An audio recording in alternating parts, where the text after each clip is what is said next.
Hey everybody, Sourdough here. Today, before we start the show, I want to tell you about our upcoming conference, the Not Real Art Conference on March 16th here in LA. It's a one-day learning event for artists to come together and learn, share, network, and grow. We're going to talk about protecting your IP, licensing your IP, and pitching your IP to Hollywood. Tickets are right now at $100. We got some great speakers, experts, artists talking. We got Human, we got Logan Hicks, we got Jorge Gutierrez, of course we got your boy Man One, and we've got experts from Hollywood and New York coming to talk about the law, talking about pitching to Netflix, all kinds of exciting stuff. So go to notrealart.com to get your tickets today. Thanks so much. Now let's start the show. Hello, this is Siri and you're listening to my favorite podcast, Not Real Art. I live for this shit cause it's totally lit.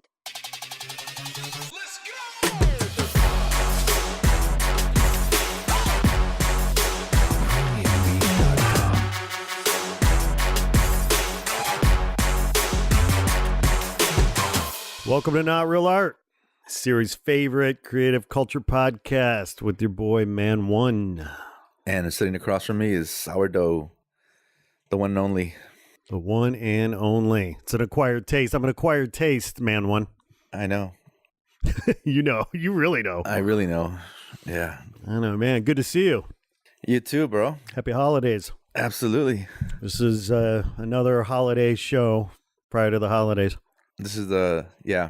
What are you doing? What are you doing for the holiday?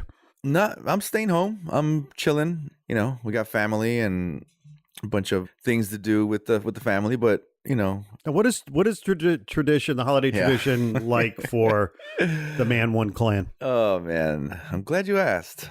Are you? Well, okay, so we have some tradition, and then we have some evolving tradition, and we have some new tradition.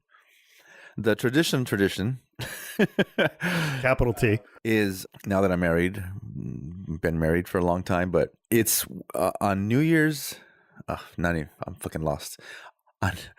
Where are you, Man? Yeah, One? I'm not talking about New Year's. I'm talking about Christmas. On Christmas Eve, one holiday at a time, please. One holiday at a time. Chronological order, please. Well, see, this is why I get all fucked up because there's so much going on. So Christmas Eve, we go to my in-laws' house. Right. Mm-hmm. When I say we, it's my immediate family, my kids, my wife, and we go to my in-laws' house and we have an early dinner. You know, like we go around 3 o'clock, 4 o'clock, have dinner with. What's on the menu? Tamales. Awesome. That's traditional. Yep. So tamales are always on the menu.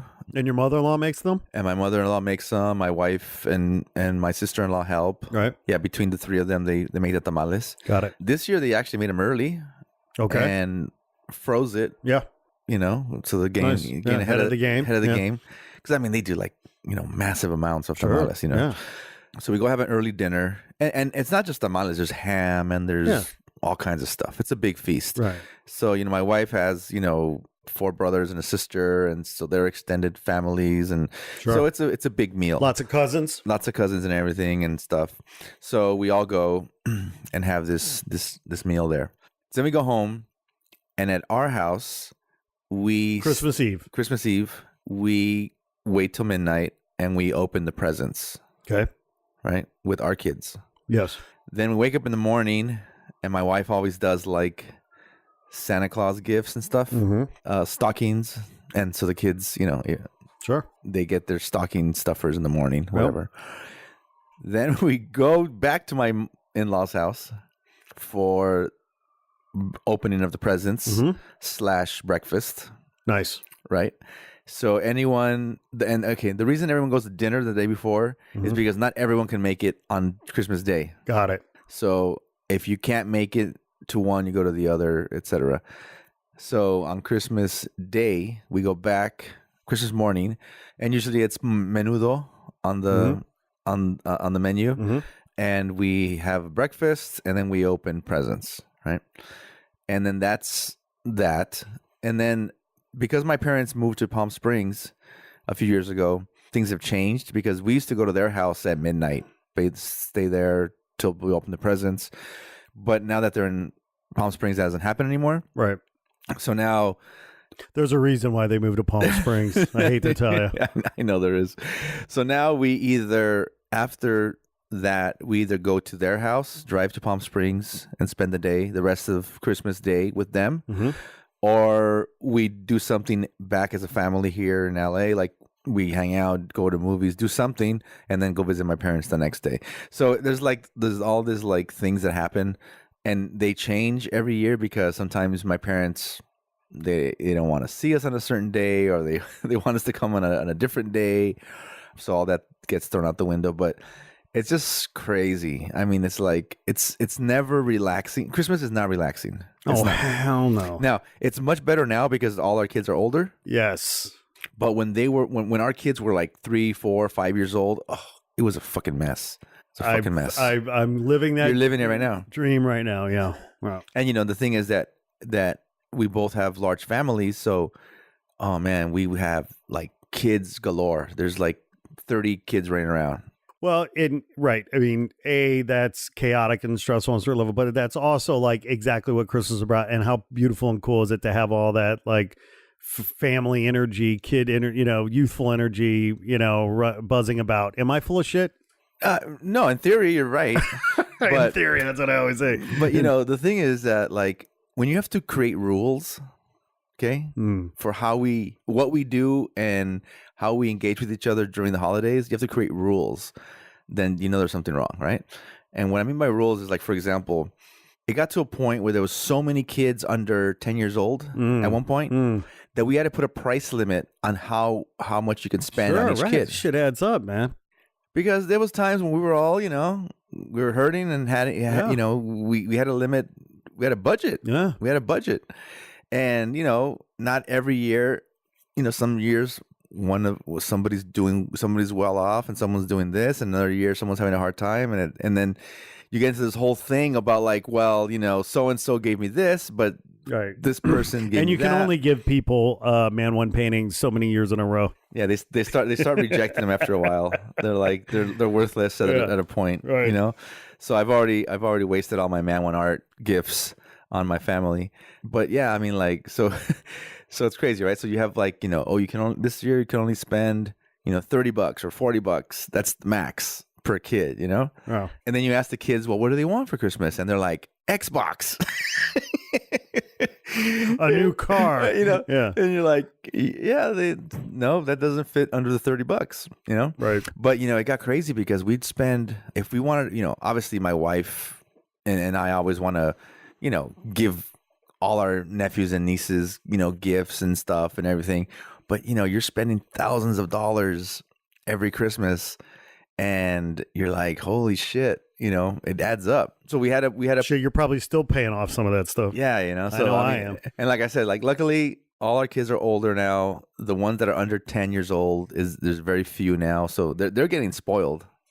These little kids now. Right. But yeah, so it's just kind of crazy. You have all these rules and all this like, and then we have like a Secret Santa thing we do with our in-laws. That's fun. Right? In theory. I Everything is in theory here. In theory. Theoretically speaking. Yeah. There's all kinds of fun happening. So here's the thing. So now, I don't want to get into this, but I'm going to get into it. So for Thanksgiving, when we get together with my in-laws, that's when we do the Secret Santa. That's like a tradition. Okay. So after dinner, they get all the names and put them in a bowl, and then they pass the bowl around. And everyone picks, sure, who they're going to get for Secret Santa. All right. Well, there's always drama. Always. Every year there's drama. Like for the last 10 years, there's been drama. People aren't happy with the names they pull. Okay. First of all, like, how can you not be happy with the name you pull? Some people don't show up for Thanksgiving dinner. Okay. Right. But then they're pissed because they're not on the Secret Santa list. Right. Right. Yeah. And you're like, well, you weren't here. Got to show up. That's, right? Half a life. Right. Showing up. So after we have already picked our Secret Santas, then all of a sudden it's like, oops, we have to redo this. We have to take a second, do it again because so-and-so wasn't here, and now we have to make up for it, and we have to put them back, Right. Right. Oh, shit, here we go. Let's do it again, right? Yeah. Or we do the Secret Santa, and then all of a sudden it's like, well, here's the other part. It's when you put your name in the Secret Santa thing, you also there's another list that goes along with it that says what you want, like a wish list, right? Now that came about because at one point we were just giving gifts. How you give gifts? The thoughtful things. The thoughtful things. How dare you be thoughtful? And people were like, "Yeah, this is shit. I want to custom order my shit, please." Yeah. I don't like the fact that I got this article. I don't like the fact that you went and put thought and energy and effort into getting me this very specific thing that you thought would be really nice for me. Right. I don't care about any of that. No, you got the wrong shit. I want a pair of Nikes. Damn it. So now there's a list. So is it really Secret Santa? Because first of all, like if you're telling. I don't know. There's so many things to discuss about this that drives me crazy, and I guess at the end of the day, it's kind of like it's supposed to be the thought that counts. That's what it's supposed to be in theory. In theory, but if you look down this list, what everybody quote unquote wants, half of the shit is like, just give me a fucking card, like a debit card, like a business card. No. I'm just kidding. No. That's where I'm at. Like a gift card. Right. Oh, of course. Gift cards have changed the game. That's it. So you look down this list, and half of the shit is, I just want a gift card. Right. So really, is that a Christmas gift? I know, right? Merry Christmas. Here's a $40 gift card. Here's money at a store. Here's money. Go do whatever the fuck you want to do. Right. But it got to that point because everyone else was complaining about what the hell they got for Christmas. Yeah, man. So I don't know. Is it worth it? I don't know. It really truly is off the rails. I mean, the holidays. I mean, when our country's economy, hinges on Christmas sales. Yeah. Right. When our GDP is somehow rooted in, some connection to Jesus's supposed virgin birth in a manger, we got problems because, of course, you suddenly then have to start marketing this precious holiday, in October. Right. Yeah, exactly. Right. Yep. In the run up, because you can't, let, sales suffer. Right. But I'm with you 100%. Christmas has gone off the fucking rails. When you see these crazy videos of people waiting at the door on Black Friday or whatever, and they literally just kill each other to try to get a goddamn, Tonka toy or whatever the fuck they're buying these days for kids. It's disgusting. Yeah. It's really disgusting because in my view, the holidays can be a beautiful thing if it's about, in my view, what it should be about, which is about your family, your friends, spending time together, enjoying some good food, some good company, merriment. Merriment. Can I just have some merriment, please? and it's just so stressful now. Looking back when I was a kid, I loved Christmas. Yeah, me too. I loved it. Uh-huh. Some of my fondest memories are around Christmas because I grew up with, again, tons of cousins, right? And Christmas was always at my grandmother's house. We'd go to her house, and literally the Christmas tree was in one of the rooms, in the living room, and the gifts under the tree came all the way to like halfway into the room. You could only walk into half of the room because it was overflowing with right, gifts. And that's like one gift per person. Yeah. That's so many people. Yeah, there's so many people. Yeah. And I don't remember ever saying, "Oh, so and so got 10 gifts, but I got 5," or so and so got this and I got that. I don't remember that. Yeah. I don't remember that. So as an adult, seeing all this shit, I'm like, "Oh, really?" Yeah. Because as a kid, you just remember how fun it was, and we do all kinds of stuff, because the Christmas tradition in Mexico, or for at least me growing up from my Mexican roots, our tradition is that we open the gifts at midnight. Right. So you stay up all night, especially when you're like a 5, 6, 7-year-old kid. Oh my God, you can't sleep. Are you kidding me? Yeah. But it's like you hit the wall at some point, Right. Because you want to be up all night, but you're used to going to bed at 9 o'clock, and all of a sudden it's 10:30, and you're like fighting it. Right. And so we do all kinds of stuff. We do games and all kinds of crazy things with our cousins just to keep each other up. Sure. Because the adults, they're having fun, they're playing cards, merriment, they're drinking, they're doing whatever. Yes. But the kids are running around the house, and we have to figure out some way to keep each other entertained so that we don't fall asleep, because you don't want to fall asleep at midnight. That's when it all happens. That's when it all happens. That's right. Growing up, I'll never forget all that stuff. But over time, things change. Obviously, after my grandmother passed away and no longer have her house, and it changes. Everything changes, and And it's kind of weird because on my mother's side, because it was my grandmother on my mother's side, and my mom, there's only three of us: myself, my younger sister, and my younger brother.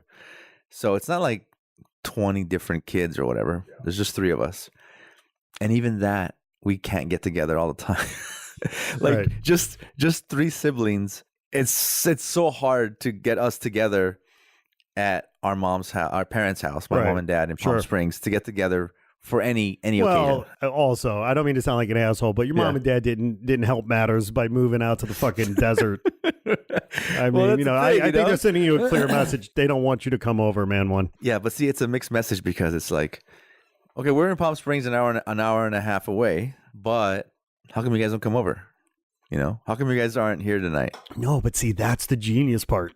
That is Because right. they don't actually mean it. They get it both ways. Because they're like, okay, and we can guilt them, make them feel bad. then Because we we know say- they're not going to come anyway. And then we say, hey, we're going to have Christmas this year at my sister's house.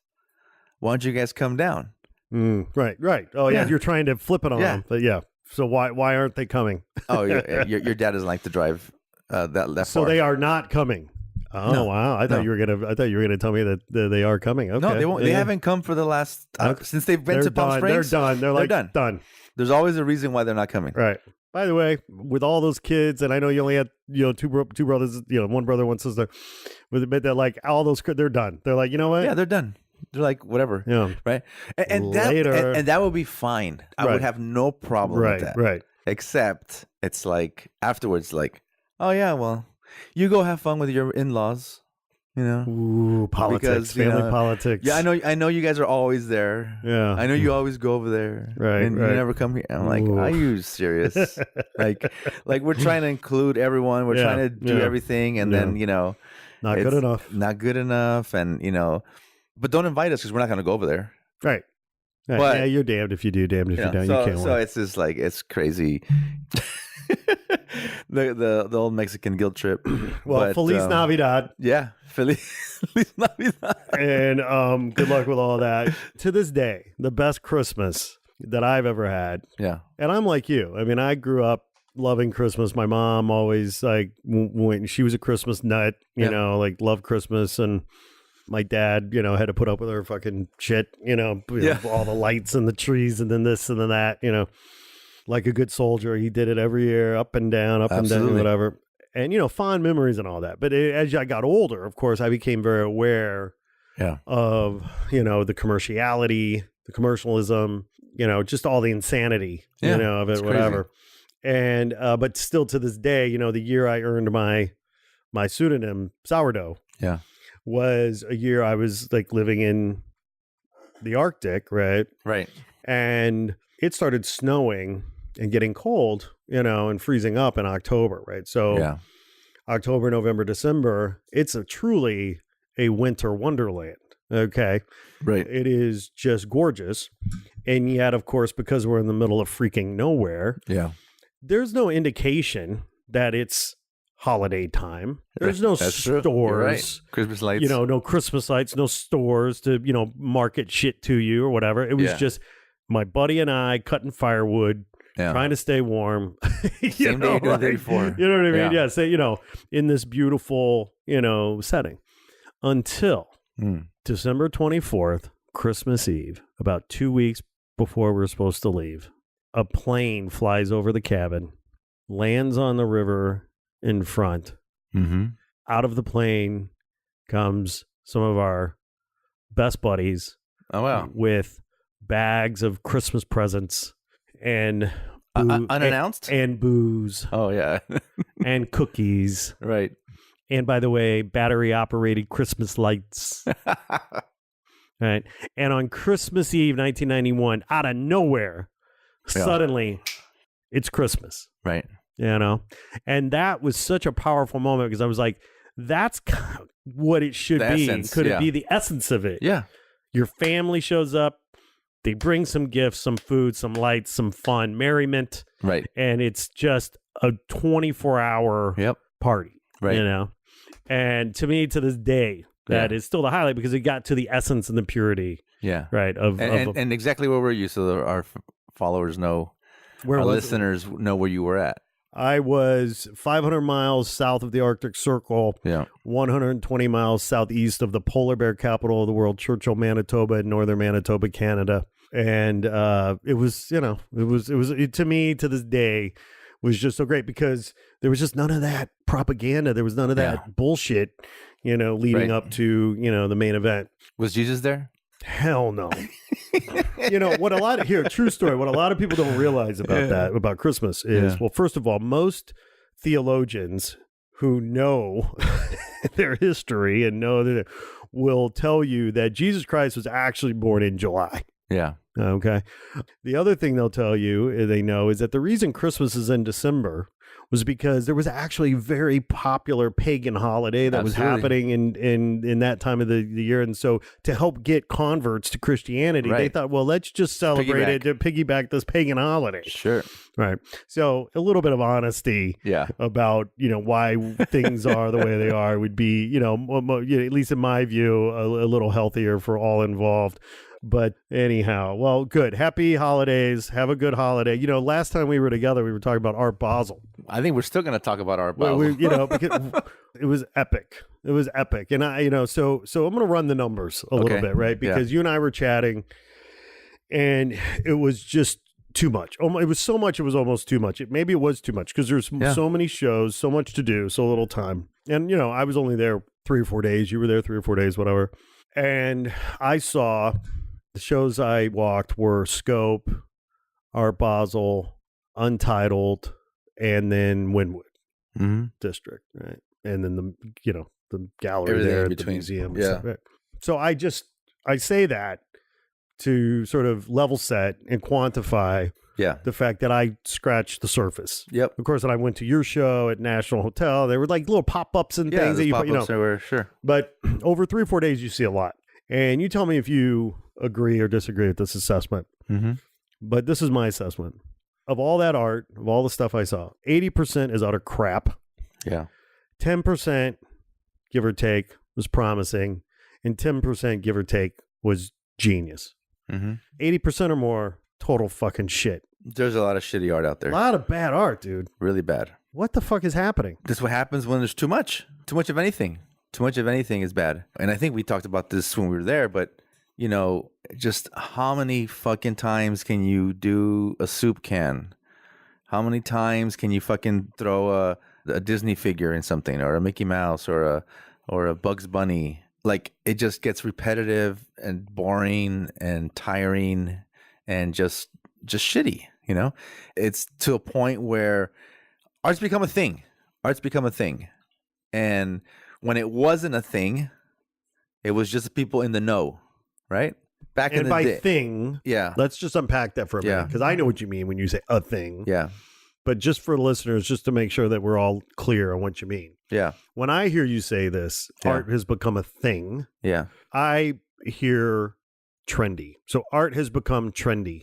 Yeah. Is that what you mean? Yeah. I mean, it's become a trend. It's a mainstream thing now to be at events like this, or to, and would you go so far as to say art has become pop culture? Art has become pop culture. Art has definitely become part of our culture in a different way than it used to be. And yeah, I'll say it's become pop culture because I think social media has played a huge role in that. And this is why it's become a thing. This is why it's become trendy, I think, in my opinion, is because social media, cameras on your phone, all that stuff, art is a great backdrop for all that shit. When I would talk to people about art, okay, let's say back in the day when I was in college or even after college, there's people who didn't relate to art at all. You couldn't name drop. You couldn't say, even big artists, you couldn't say Picasso or whatever in certain circles, because they just look at you like, what the fuck are you talking about? Let alone some hip, new artist, right? You would never even talk about that. And now it's become a thing because how many selfies can you take, right? A lot. But, once in a while you want to change it up. So all of a sudden, street art and graffiti and museums and installations and all those things become great backdrops for your selfie. So these people don't give a shit about your art. They care about the selfie in front of your art, you know? Sure. And so I agree with you. It's become pop culture. That's the time we're living in. Well, you said mainstream, which is maybe a little, I mean, popular culture, mainstream, maybe there's two sides of the same coin, maybe they're the same thing. I don't know. But the point is that I like that phrase mainstream. And I think you're dead on. I mean, the social media, smartphones, computers in our pockets, the cameras, all that stuff is driving it. No doubt about it. So it's a lot. And it's really weird because now the problem is, right? Like all these years we wanted to be known. All these years we wanted people to follow us, to be into what we're into. All these years we wanted that attention, right? As an artist, like, hey, please look at me or have a look at my art or, comment on my art, whatever. You wanted some kind of feedback on your art. We've gone from wanting that back in the day to now competing with people who no one knows what the real shit is anymore. No one knows. Everyone's photographing, everyone's talking about it, everyone's giving their opinion on everything, but no one can dissect like what's the good shit from the bad shit. No one can separate it. No one knows like, oh, that one is worth $100 because of this, and that one is worth $100 because of that.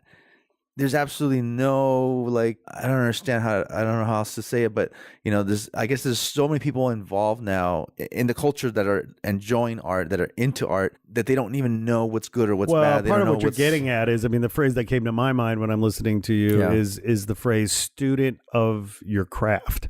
Right. Like on one hand, you have a bunch of so-called artists who literally just. And maybe this is, you hear this about millennials generally. One of the cliches about millennials is that, well, I know about it because I Googled it. Yeah. I watch a YouTube video, so therefore I know everything there is to know about this thing, and now I'm an expert or whatever. Yeah. And that's a gross oversimplification and not entirely fair, but you get my point. I think that part of what this is that for whatever reason, and I think, you nailed it in terms of technology, democratizing art in so many ways, like the desktop, in the phone, like, access to Photoshop, these powerful tools that people can start using, spray can, whatever it is, they can start painting, they can start doing whatever. And there's no respect for the history. There's no respect for the craft. There's no experience for the OGs or the masters before them. And so you end up having, I guess, 80% of shitty work at Art Basel. And the thing is that the fairs I went to Scope, which I really liked. I really liked Scope. I went to Art Miami. Was it Art Miami? What's the one next to it? Whatever. Project? Is it Project? I think. Well, there was Project. There was Art Miami. There was. But anyways, Design Miami. And obviously, I was in Wynwood. I went to a bunch of different, smaller shows. But the thing was, like, okay, for example, Art Miami was really funny because I wouldn't have normally gone to that one, right? I got a hookup. Mm-hmm. Shout out to my man Montana Mills. What's up? Montana Mills over. Got to get him on the show at Modern Multiples. So I met up with him and some of his friends, and we walked the show, and it was really funny because I noticed at that fair, no one gave a shit about the art, really. I mean. It was really about the people that were there. It was flossing. It about was the scene. It was about the scene, not the art. 100% not about the art. At least not the day I was there. Because I saw so many people just sitting and bullshitting and talking. And it was like, what a great backdrop for us to have a cappuccino. What a great backdrop for us to talk about our new shoes and our new, outfits or whatever. That's what it seemed like. I hardly saw anyone like really looking at the art and talking about it and really getting into it. It was just like, and obviously this fair, skewed a little older. So it was an older generation of collectors, probably big money there, And I'm sure there was big money there. But like, for example, they had the VIP booth right in the middle of this place. The VIP booth was the center of the art fair. They had a VIP booth right in the middle, and you can only walk. Are you sure that wasn't an installation by a genius artist that was conducting a performance art exhibition? The only artwork inside the VIP area was Shepard Fairey. Okay. That's all. That's the only pieces that were in there. It was like a solo show of Shepherd fairies, like mostly prints on like metal and Yeah. aluminum and so whatever Shepherd fairy stuff.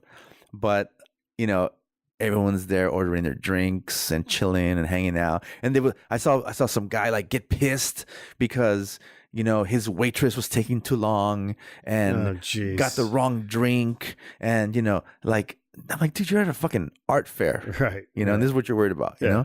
So it was kind of funny. It was kind of funny in that respect, but it's kind of sad too. I did see some of those Shepherd fairies had sold, so obviously somebody was paying attention. I agree with in that fair especially. I gotta say 80% of it was shit. Right. I gotta say that because although my favorite space at that show was Fabian Castier, I always say it wrong, Castinier Gallery. Easy for you to say. And don't even ask me. I can't say it. Yeah, I always have trouble saying his name, but he had obviously I'm into street art and graffiti, so that's what I'm going to lean to. But he had a good show. He had like what's his name, Speedy Graffito, John One, and he had a really cool mix of artists. Right. And it was definitely the fresher show within the show. And obviously, I'm biased, but I like that. But then there was a bunch of other stuff that was just like, like shit you've already seen. Yeah. Like if Banksy was Broadway, then this is like the off Broadway shit. Right. You know what I'm saying? But they're trying to sell it as a Banksy. So it's like it's been knocked off like 3 or 4 times. Yeah. From other artists, from Warhol, from Banksy, from whoever. Right. But they're trying to sell it for the same price as an original, Warhol. And it's by some artist you've never heard of, probably done, like there was these sculptures, I remember, that were, they must have cost a lot of money to make. They were, like this resin or plastic, I don't know what the hell they were, but they're large pieces. So, they were expensive to make.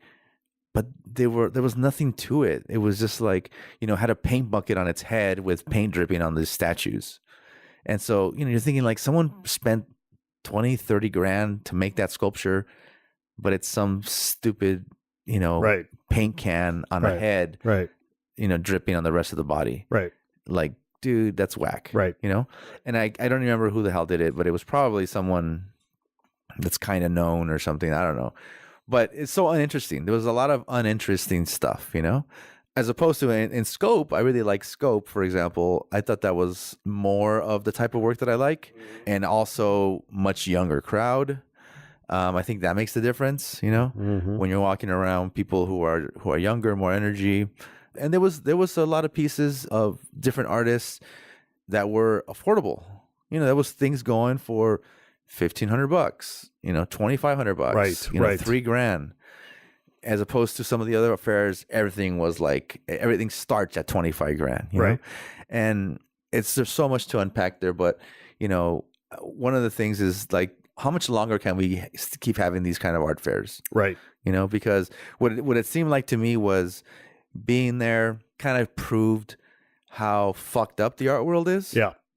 How like disconnected it is from artists, how disconnected it is from collectors, how disconnected it is from each other, but yet there's this giant mechanism trying to make it happen every year. And now it's not even every year. Now there's art fairs. Go ahead. But Art Basel, is like obviously such a huge thing. Well, for the city of Miami, from a tourism standpoint, they absolutely want to keep it booming. Yeah. And I know what I'm getting into when I go to these things. Right. Like even like I haven't actually been to Art Basel per se before. Like in Switzerland. Or you mean the show? The Miami one. Miami one. Okay, got Miami. it. I had never been to Art Basel, Miami before. So, but I already knew what it was. Right. I get it. I've done these things enough and been in other cities Right. Well, it doesn't take long for an intelligent artist to decipher that the art world and the art scene the art world is in many ways much more about the art scene than it is about the art. Or the scene, and that was one of my things. Like, it was like I loved it. It was, in terms of like being in Miami and just being there with you and the whole thing. But it is way more about the scene than it is about the art when it comes to the art scene in places like And that. it's funny because most of my friends that I know, right, obviously are street artists, graffiti artists, or somehow in that mix. And I didn't want to do, like, I went to Wynwood one day. Right. Like, that was it. Yeah. Now, I was getting invited to do live painting. I was getting invited to do murals and all kinds of stuff. None of it was to get paid. Right. It was just to do it. Yeah. Just for the sake of doing it. And I was like, no, I'll pass. Yeah. Like, if I'm going to be here, I want to go see where all the money is. Yeah. I want to go see what's going on with all these galleries. I want to know what's going on with these collectors. That's the world that I want to see because I'm here. Yeah, right. I can be in that world any day, painting walls and you paint every day. yeah. So It's nothing special to me. Right. So it trips me out when people go all the way to Miami just to go paint a wall. Right. Because it's like I don't get that. I don't. Do you need the validation that bad? I think so. Or is it just maybe it's just fun? Okay, if it's fun, cool, or whatever. But right. I can't imagine it be. I mean, you saw how Wynwood was. It can't be fun. Yeah, I saw guys on a lift at midnight at Wynwood painting a mural like by themselves, like 20 feet up in the air, finishing this mural. Like, what do you gain out of it? Meanwhile, all this shit's going on around you. Yeah. Missing out. How many jobs did that person get? How many I don't know. Maybe does it pay off or not? I don't know. I guess I always think about it as this is my career and this is how I make a living. If I can't somehow justify it into turning it into money or some kind of income or some kind of something that's going to support my career, then why do it? But all these other guys, I guess, maybe they don't think that way. Maybe they just think, hey, I'm an artist. I'll get exposure. Okay, cool. Well, you get exposure. That's for damn sure. But, when if people look up. Well, here's the thing. You were there. What's the most memorable piece you saw in Wynwood? Oh, wow. Okay, don't get me started. Yeah. Right, because, I mean, walking around Wynwood, it just made me angry. Yeah. Well, see, here's the thing. You can't give me an answer because there's so much. Yeah. That's my point. Yeah. Right? Yeah, right. Now, if you just did one piece somewhere else outside of, whatever, I'll tell you who was smart. Now, I'm not always the biggest, fan, but you know who was smart? Cobra. Cobra street guy. Yeah. Eduardo Cobra, is that his name? Yeah. So, people are tired of him. Right. Like I know, right. like I get it. Yeah, right? yeah, People yeah. are just tired of him. Yeah. Like how many fucking Warhols and this can he replicate on the wall or whatever. All right. But you know what he did? He did a fucking ballerina outside of Art Miami. Mm-hmm. Dude, right on the street on this beautiful building with the music center around him. Like the context was perfect. Yeah, right. And he was the only fucking mural there. Yeah. So every single person that came out of that fair or that drove down that street saw that fucking ballerina. Mm-hmm. Now that guy's smart. Right. Right. Now you can say whatever you want about his art, whatever. Right. Actually this ballerina was I liked it more than his other shit. Right. But that was smart because I remember walking out of Art Miami and boom, there it was. And touche. That's it. Nice spot. Now, he would have done that ballerina in Wynwood. No one would fucking remember it. That's right. No one would fucking remember it. It's in Wynwood. It's like fucking white noise. It's just clutter. I mean, it's clutter. It's noise. It's hard to see. I mean, look. So my 2 cents around just my own personal kind of reality and experience going. As a 48-year-old white guy too. Because I only say that, you'll know why I say it in a minute, because again, having only gone to certain shows, each show made me feel differently. Right? Oh yeah, about myself, about Basel, about whatever, right? Yeah. And so I've been joking about this a little bit because, and I joke, but it's partly true, right? Because at Art Basel, and I want to clarify something because earlier I said something very broad. I said, 80% of the art at Art Basel was shit. Let me clarify that. 80% of the art I saw in Miami was shit. During Art Basel. During Art Basel. Because at Art Basel, I went to Art Basel, and I joked because I said at Art Basel, I felt broke and unsophisticated. At the art fair, Art Basel. Inside Basel. Art Basel, yeah. But keep in mind, I mean, they're selling Picassos for millions. God knows how many millions of dollars, okay? Right.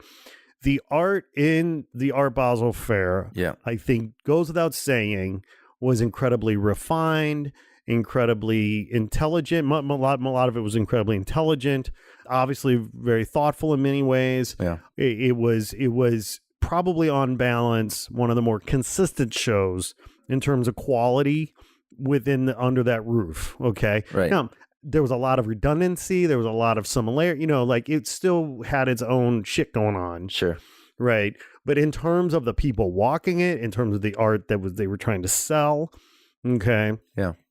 I was walking around, feeling, like I say, broke and unsophisticated. There was a lot of money in there, a lot of, fucking, I'll just say rich old motherfuckers from, Europe or whoever, although people have said that Europeans aren't even coming to Art Basel in Miami much anymore. But so that was Art Basel.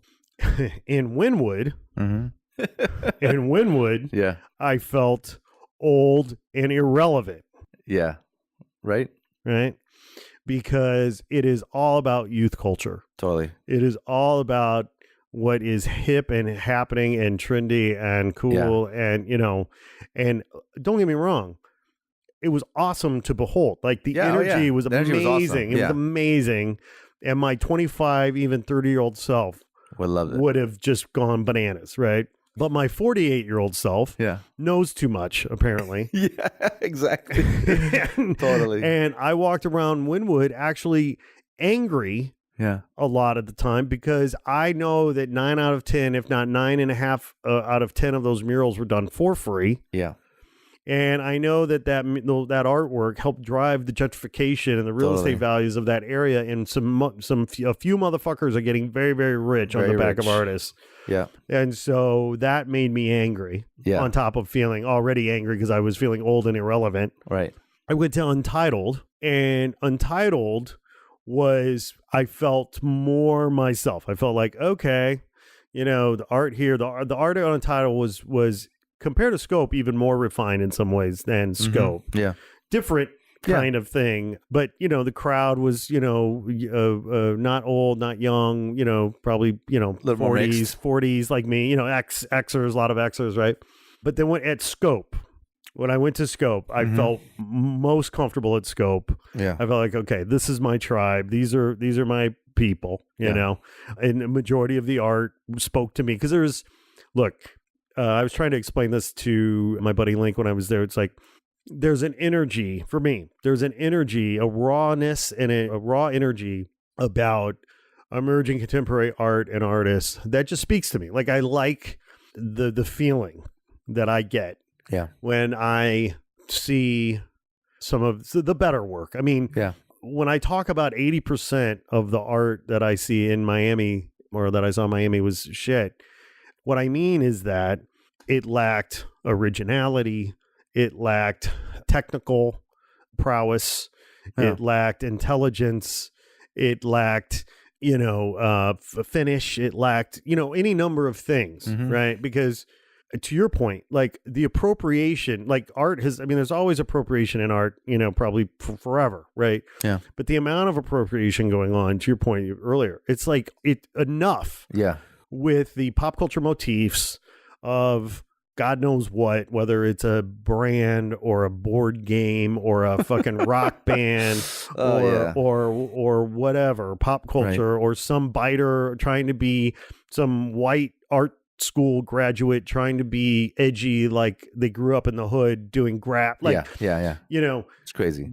I'm looking for in art is authenticity, and these words are overused, but I'm looking for provenance, authenticity, originality, intelligence, skill, all those things, right? And if I feel like I've seen it before, I'm just moving on. Like I'm not interested. Totally.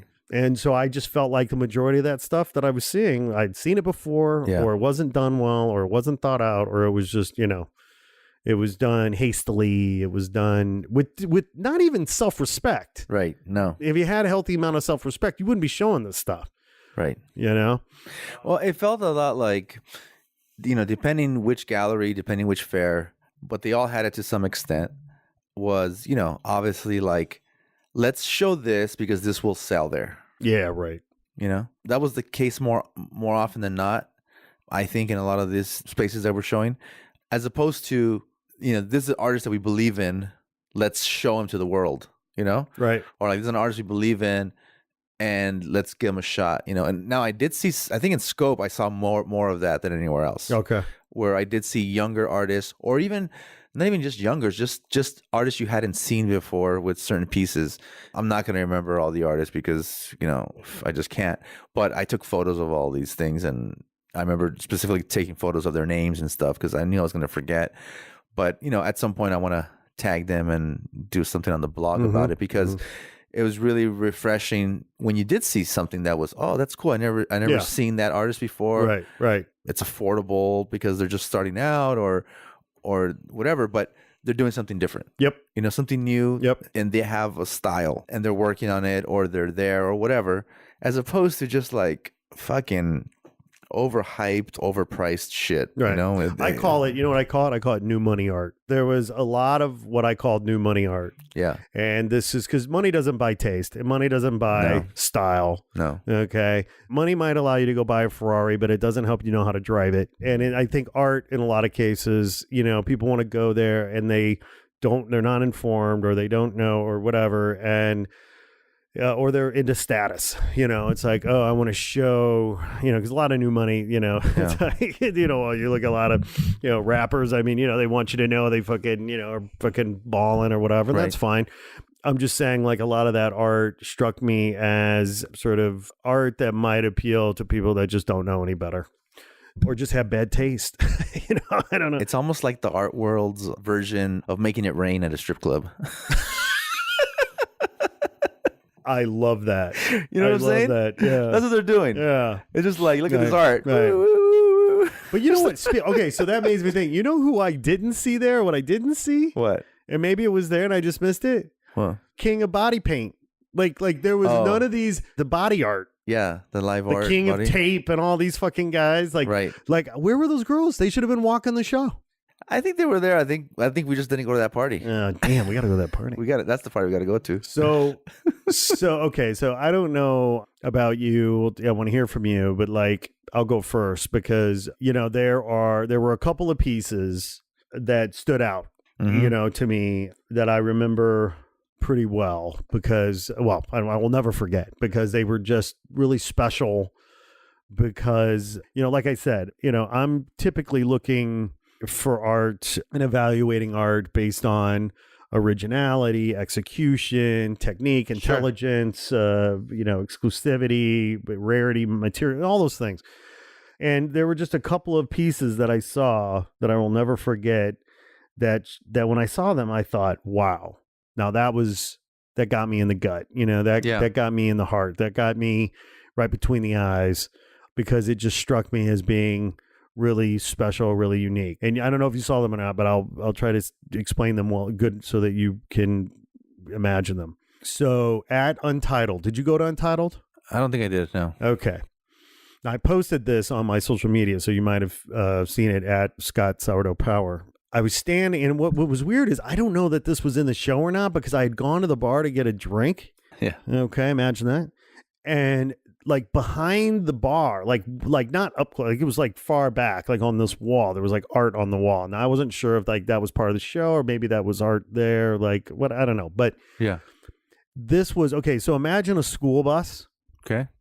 Yeah. A yellow, big, long school bus, right? That yellow wall of steel or aluminum on the side, you know, you've got the windows above and then the letters, you know, such and such elementary school. And then that classic school bus yellow. School bus yellow, yeah. Okay.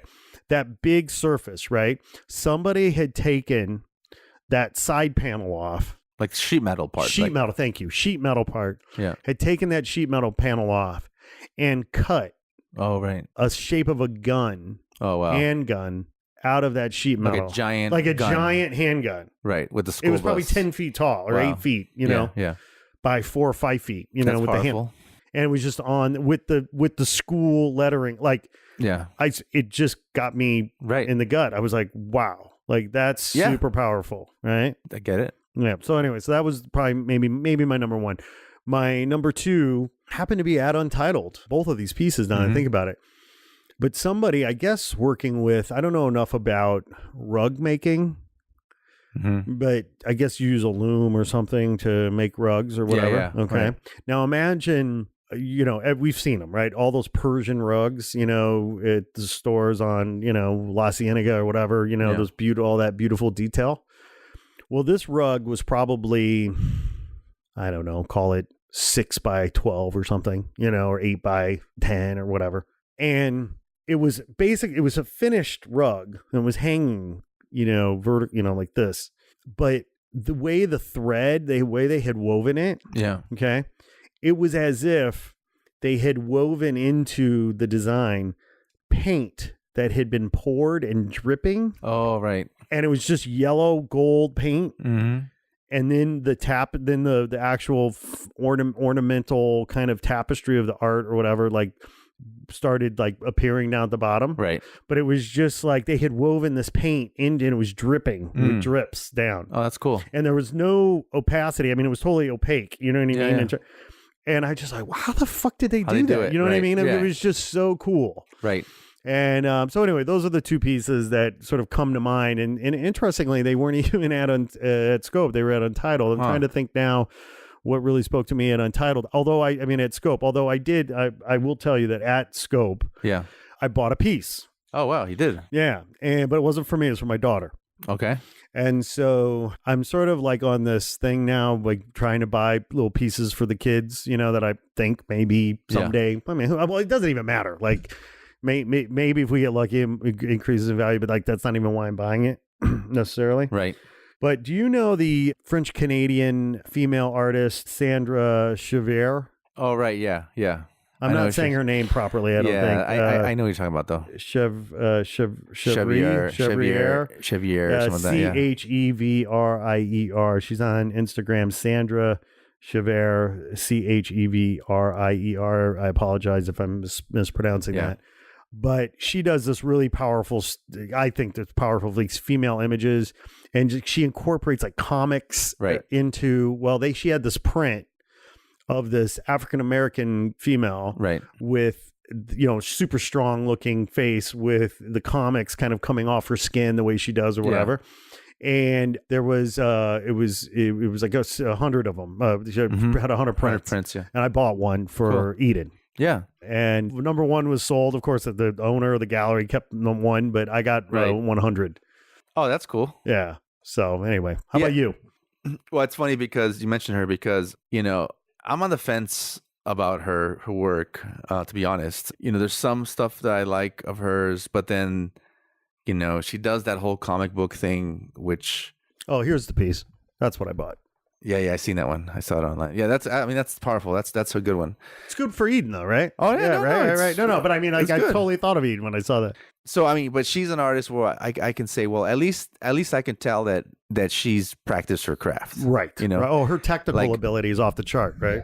Great artist, good painter and everything. So I'm not going to diss her on that, of course, but you're on the fence. Like, why? But I'm on the fence because of I guess when I see comics, it just turns me off. Got it. I think that's what doesn't matter who it is. It doesn't matter who it is. It's just not my thing. And it actually makes me think like, man, I wish you wouldn't have done that. I would have loved it so much more if you did something else. Yeah, right. So to me, it's kind of like I don't know. I'm not. I get it. No, it's too much of a softball pitch. It's like if there are several metrics by which you judge the quality of an art piece, and originality or exclusivity or whatever is one or two, like maybe you go down a notch, or you lose some points there because you're appropriating somebody else's IP. Yeah, that's definitely, and she had these things too. Maybe you saw these. They were next to the retinas, the retina piece, whatever. Yeah, right. So whatever. It's cool. She's a cool artist, but not, I wouldn't say my favorite. And right. Obviously, I just not into the comic book thing.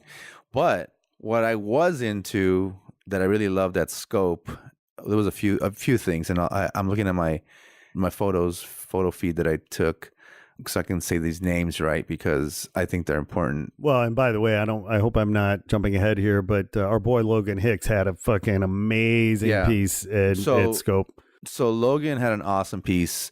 Number of reasons. Number one, the scale of it, right? Yeah. This thing was like 25 feet long or something. Right. Wide. Massive. It was huge. And it's all done with stencils. Yeah. Like, fuck, dude. It was just crazy. And it was really funny because I saw it was in the porch lounge, right? Yeah, like porch kind of thing. Yeah. And in the back corner. Yeah. And so it was weird because I walked in there and I think the 15-20 minutes I spent in that room, 2/3 of that time was just staring at his work and just looking at it. Right. And I was the only one. Well, my issue with that, my issue was the way they placed it. Yeah. It was the obviously the car was the centerpiece, Yeah, but it was the backdrop. Yeah. it was like, it didn't get the due. Well, it was just totally the backdrop. Yeah. And from a distance, you can't appreciate how good this piece is because the average person who walks in who doesn't know anything about Logan and his work just looks at it like, oh, that's a cool painting or whatever, you know, Right. cool colors, Right. whatever. But if they understood like the level of intricacy, like these are fucking stencils, dude. Like, are you fucking crazy? And look at all these greens he used.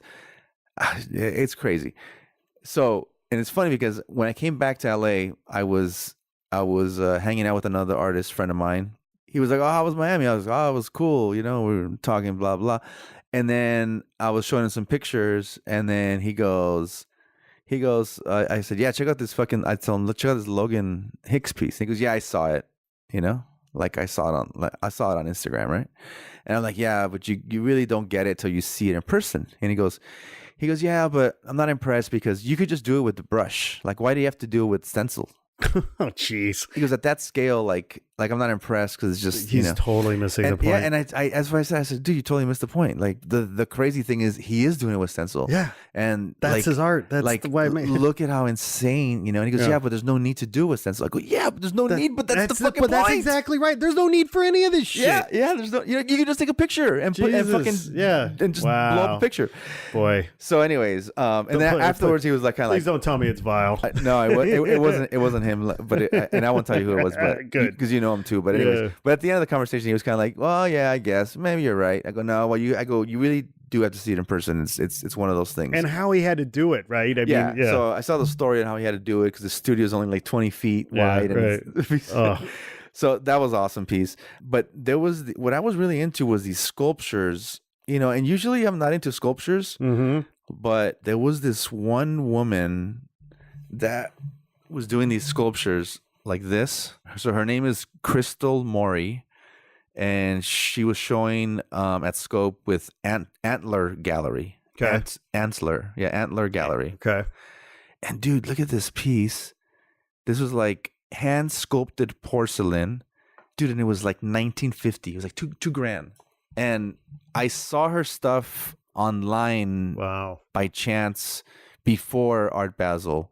And then I was like, I gotta go to Scope and check it out in person. You know, I love them. I mean, they're like half human and Crystal Mori. Yeah, like half human and then half animal. Yeah, and I know, and usually, and see, here's the funny thing. Usually, I don't like that kind of stuff either. Right. Because I think it's overdone too. Yeah. A lot of this half animal, half thing. Yeah, right. But the way these were done. Yeah. And they're porcelain, and they're like these little sculptures, and they're just white. Yeah, and there's just something. They're really elegant and contemporary at the same time. It's obviously very delicate, being porcelain, but it's very delicate and fragile. But yet at the same time, there's a power and a strength totally to the piece, right? Given the subject matter. I really liked those pieces. So that, shout out to Crystal. Those were great. And also, by the way, I just could give a shout out to my man Badir at Art Above Reality. Oh my God, I saw him. He came up to me, dude. He's like, "Dude, what's up?" I was like, "Oh my God, that was so good to see him." He was everywhere, but we got to get him on the show, man. Yeah, well, thanks for getting me into Scope, bro. So, he had a great booth, and all the artists he was showing from Philly were dope too. Then there was this other, let's see, what was another? There was a few. There was this one was something I wouldn't normally have really been into either. But I just thought they were so well done. So this guy's name is Eric Nado or Nado. Eric Nado, Nado. He was with the COA Gallery.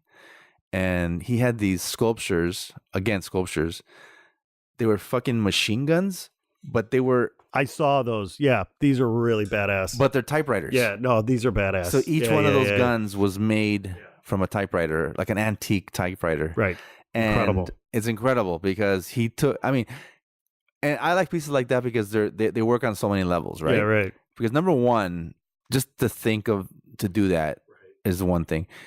And then to actually be able to execute it, like how the hell did you get all those keys and parts of the typewriter to turn into a gun barrel and a all that, it's incredible. Just the craftsmanship is incredible. And then obviously the whole fucking idea about, literature and being a weapon, writing as a weapon is obvious. But, and normally, I was kind of like, if you would have told me like you're going to go like these gun pieces, I probably would have said no. But when I saw them, I was like, oh man, these are cool. Well, and not just, the thing about it is, he didn't just do it once. He did it 1, 2, 3, 4, and God knows how many other times. Because, there's 4 guns here, or 5. Yeah, he has a whole wall of them. Incredible. So anyway, so shout out to Eric Nato. I hope I'm saying it right. Those were dope pieces. But, there was quite a few that really grabbed me. Those are just some of the highlights I think I'm remembering. But, yeah, there was also this other artist I liked from Erica Sanada. She was showing with Modern Eden, and she also had sculptures, and they were kind of fun and just like colorful. Oh, fun! Yeah, just fun. Had like these flying kind of almost mythical creatures, but they're just really cool sculptures. It's surreal as well. Surreal and playful. Yep. Yep. She was another cool, again, ceramic with cold finish. I don't even know what that is, but it was cool. So I guess I was really into sculpture this time, Yeah, more so than the painting. There was just, there was a lot of good paintings there too, but I just, for whatever reason, the sculptures really grabbed me this year, or at this fair at least. Yeah, look, I don't mean to sound critical, because here's the good news. The good news is that people are expressing themselves. Right. And there is an explosion of creativity out there. Whether, I think it's good or bad doesn't matter. Whether it sells or not doesn't. I think the beautiful thing is that people are expressing themselves, being creative, putting themselves out there. It is incredibly a big risk, an incredibly stressful thing to do, to make yourself vulnerable. Right. To people's critique and people's criticism. I'm sure any artists out there listening to us talk right now are going, oh my God, I wonder if my painting is like part of that 80% that he did. For those of you who might be wondering, it doesn't fucking matter what I think, know? Yeah. Like what matters is that you feel good about it, and that you can look at yourself in the mirror and say, you know what?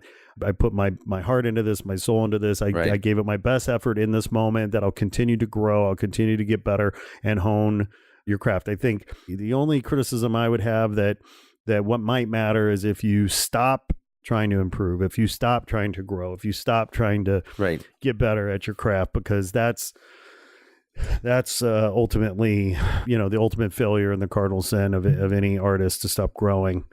And I think it was incredibly, on a certain level for me, it was incredibly inspiring to see so many people out there taking that risk, being vulnerable and willing to, put their art out there in the world.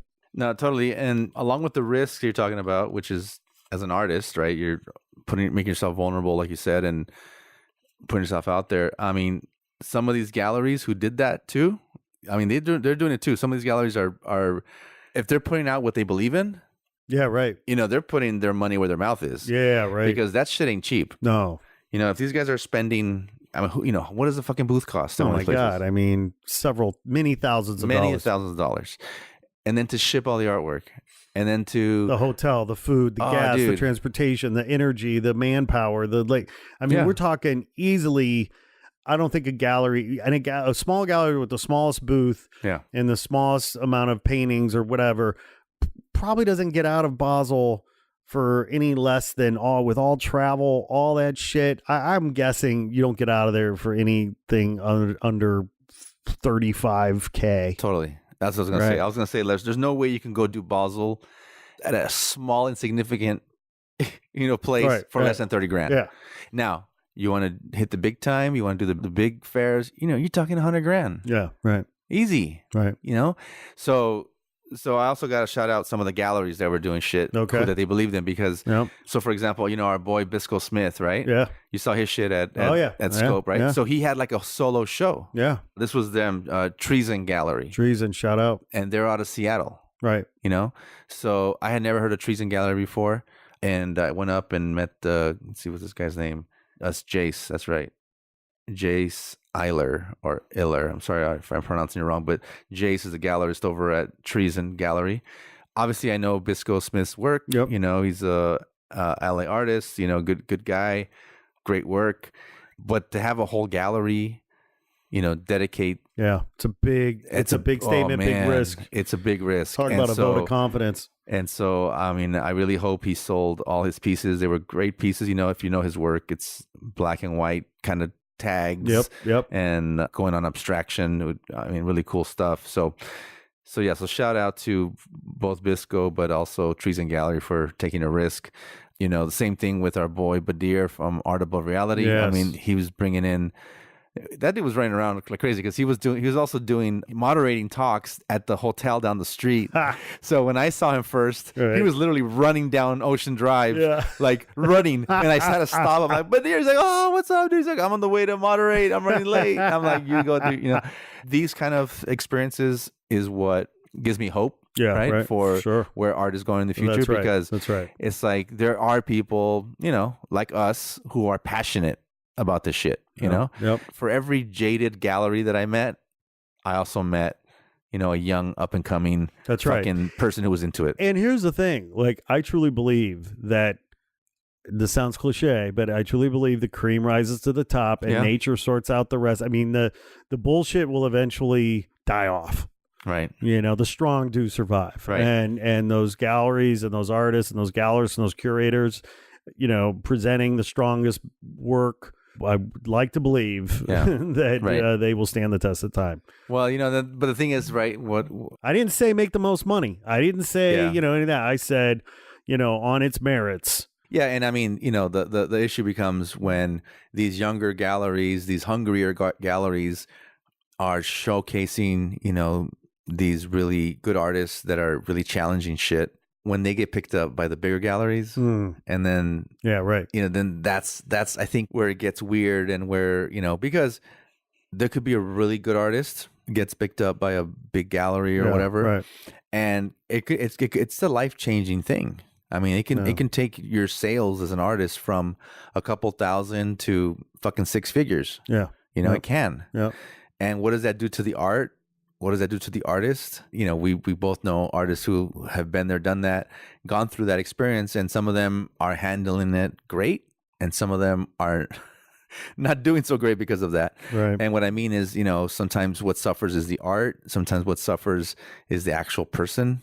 So these fairs kind of show you that spectrum. That's the cool thing, I think, about seeing it all at once. Right. Is you get to see the spectrum. You get to see the guy who drove out here in his fucking bus full of art in the back, trying to make it, you know, posting up at Wynwood and trying to hope he sells a $20 canvas, to the fucking billionaire guy that just flew in for one night to buy, you know, 10 Picassos. Or whatever, you know, it's crazy. And in terms of the food chain, in terms of the Darwinian food chain, I mean, those shows represent it, right? Because, I mean, how many of those artists at Scope or Art Miami, and I didn't go to Art Miami, but, you know, how many of those artists, or Wynwood, aspire to get into Art Basel, the show at Art Basel? Oh, you know what's funny is I was going to one of the fairs, and homeboy texts me, like, "Yo, what's up? Where you at?" And I'm like, "Oh, I'm going to this one of the art fairs." And he's like, "How'd you get tickets for that?" And like, wow, okay, all right, well, we're over here at Wynwood. Kind of like that was such a big disconnect. Oh, there's a huge disconnect, right, between Wynwood and some of those shows. Like, wait, you came out here to go to one of the fairs? Like, I thought you were coming out here for Wynwood. Yeah. Oh, and, you know, and I got that a few times from people who are just there for Wynwood, you know, and and this whole the whole art fair thing, it's just going on in the backdrop. They don't even really know what it's about. They don't want to. They're not even associated with it. They don't want to get into it. They're there for Wynwood. Sure. But you know what? The reverse is true. Yeah. There are tons of people at Basel and at Scope and some of these other shows that don't know about Wynwood. It's true. That's true. Case in point, I love my boy Link. I've known him for 30 years. He's succeeding in his, he's playing his lane. He's doing very well. Yeah. Selling lots of pieces. He was showing at Scope. He sold some pieces represented by a gallery out of London. He's doing very well, but he's definitely focused on a specific demographic, a specific socioeconomic kind of world status. Okay. Did know about Wynwood. Right. And Link, I mean, I think of Link as a cool hip guy, but like he's like, what's that? I'm like, are you fucking kidding me? Right. And he was blown away. He couldn't fucking believe. He was like, how did I not fucking know? And he was so inspired. He was so inspired by Wynn. But he was also shocked to know that most of these murals were done for free. He's like, you're fucking kidding me. Yeah. Yeah. Because he would never imagine doing something for free. Not in a million years. He's too smart of a business guy. Right. So anyway, that was super fascinating to because I think that these worlds, I mean, they don't always intersect. Right. Right. And, and I wonder to what extent, some of the artists in Wynwood or Scope aspire to be in Art Basel in 20 years, 10 years, 5 years, what have you. Yeah, exactly. And I mean, kind of to your point too, was like, let me see, where's this other gallery that there was some very smart people who kind of did both things, I think. Well, anyways, I don't know if I'm going to find it, but that's a condom. Oh, that's not a card. That's a condom. Like I've used those ever. Did I tell you I'm getting married? I'm 25-year anniversary next year. Shut up, really? Yeah. So don't talk to me. 25 years. She put up with your ass for 25 years. Yeah. So, Laura. So that's 25 years and no condoms. Oh my God. so yeah, I don't know. TMI. Yeah. I don't know. Where is it? But anyways, my point was, I was trying to make a point. I digress. You digress. Sorry. I always take it to the lowest common denominator. Always. Go ahead. Sorry. What I was going to say was, so I know one of the galleries, like, again, Fabian Castaner Gallery was at Art Miami, but they also had a solo show in Wynwood with Faith 47. Right. And she had one of the best shows at the whole fucking thing. Everyone was going crazy over her shit. And so shout out to Faith 47 and Castaner Gallery. But, so there's some people who get it. Yeah. Those are obviously smart people. Obviously, I guess what's obvious to us, and you said you felt it irrelevant, and Wynwood. Just because I'm old. Yeah, and I get that, right? But you still get it, Totally. And you get the connection of what's going on in art, in culture, all that shit. Now those kids running around there, fucking twerking to Yo Gotti, they may not get it. Right. They don't get it. They don't. Right. They don't see the connection between. Puma on the screen, Yo Gotti on the stage, lunch trucks in the street, murals on the backdrop. Like they don't get the whole connection. Exactly. Right. But, obviously some of us do. And that's the part that's interesting. And that I think what we're trying to do and we're trying to talk about is that kind of like, it's hard to grasp, right?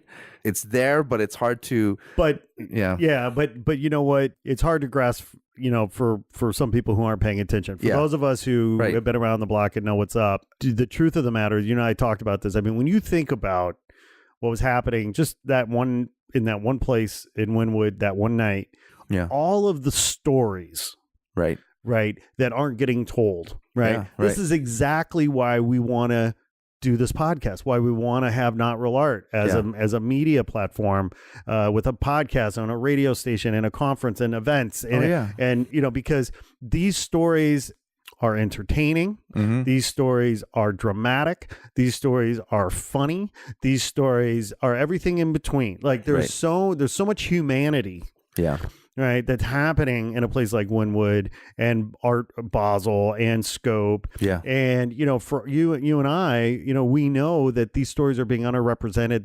This part of humanity is being underrepresented. Our culture, as two people who are passionate about art, design, creativity, we're not being supported by media the way sports fans are. Right. We're not being supported by media by the way politicos are or investors are, so on and so forth. So, you and I look at that and go, wow, like there's all this energy, all these stories. We want to help. Well, we want to be a part of it. We are a part of it, but we want to help elevate it and celebrate it. And we want to do that, in the small ways that we can do, such as this podcast and so on and so forth. Yeah, that's it. That's exactly what we're trying to do. It was, I don't know how it felt like to you, but being there, in Miami during Art Basel, seeing it all, it's kind of it didn't kind of feel like this is what I'm talking about, right? Like it just felt like this is what I'm talking about. Exactly right. Like how can you put that into a small little jar and feed it to people, back home and in different markets and say like we were there, right? My wife, I think it was my wife, asked me, why don't they do this in LA? Like we're in Wynwood, right? We're in Wynwood in the middle of all this shit going on. Yeah. Why don't we do this in LA? I'm like, exactly. Why not? Yeah. Yes. And there's so many answers. We can go down a whole rabbit hole just talking about why not. But that's it. That's a model of what can happen, 100%. And it is happening. And it's only a matter of time, right, before all this stuff begins to coalesce and come together and sort out and gel. And because the thing about the art world right now, I don't think it can last, because this is something we didn't talk about vis-a-vis Art Basel, and we could talk about it in another episode because I know we're running long, but the corporatization of art. Yeah. Okay. It's going to be sure 5 minutes before corporations start calling themselves artists. Yeah. Corporations have already called themselves people. Yeah. Called themselves citizens. Right. Called them, free speech. Money is free speech. And like, how long before they start calling themselves an artist? Well, this is an expression of this is our original expression. This is art. We're artists, right? If that's going to win a legal case, in some court of law, they're going to break that shit out. And, let alone, obviously there's the patronage that comes with corporations. Companies have supported artists over the years and stuff. But I don't know if you saw this, but the art newspaper, I don't know if you saw it. I picked one up, but it's a UBS publication, right? Mm-hmm. So UBS being a big financial company, like they're getting into the game. They just launched an app. Point is that the corporatization of arts, the appropriation of the art and culture within this construct is all happening. We haven't even explored that. And it's the problem with the art world is that it's hugely fragmented and inefficient and is underperforming as a result of it. And it's because of that reason, big money, big organizations will come in and try to infiltrate it and capitalize on it, because they'll organize it, they'll commoditize it, and they're already doing it. Right. So, look, whether it's us or somebody else, it's only a matter of time before there's a radio channel on Sirius dedicated to art, design, and creativity, for example. Yeah. Well, recently they just sold the first AI painting at an art auction. I saw that. Yeah. So that's going down the road you're talking about, right? Because who owns that? Who created that? That's the whole debate starts, Yep. So this may be the last Art Basel we go to, just to try to say. Well, I tell you what, the truth of the matter is I so much enjoyed the thick people watching. Yeah. That I don't think it's going to be. Say nothing of the art. I mean, yes, the art is amazing, but I love Miami. The culture, the people. It's so sexy. It's so fun. I know. I look forward to going back. I want to go back to Art Basel with you next year. Yeah. I hope we can make it happen. We will. I think my wife is even talking about going next year. Which my wife's down. She loved it. Okay, so we got the ladies going. Yeah. Okay. So we could send them off to go buy shoes and stuff. And we can take watch. Go people. Yeah, right. Culture. That's right. Yeah, go look at culture. That's it, my friend. Well, I'll tell you what, man, this has been a fantastic chat. I want to remind our listeners to please subscribe to the podcast, comment, tell us what you think. Like the episode, share the episode. Be sure to follow us on social media at Not Real Art Official on Instagram. The thing I want to point out to listeners real quick before we go is I want everyone to know that we've got a conference coming up March 16th in LA, the Not Real Art Conference. That's right. The tickets are for sale, available at notrealart.com. Just click on conference and follow the links.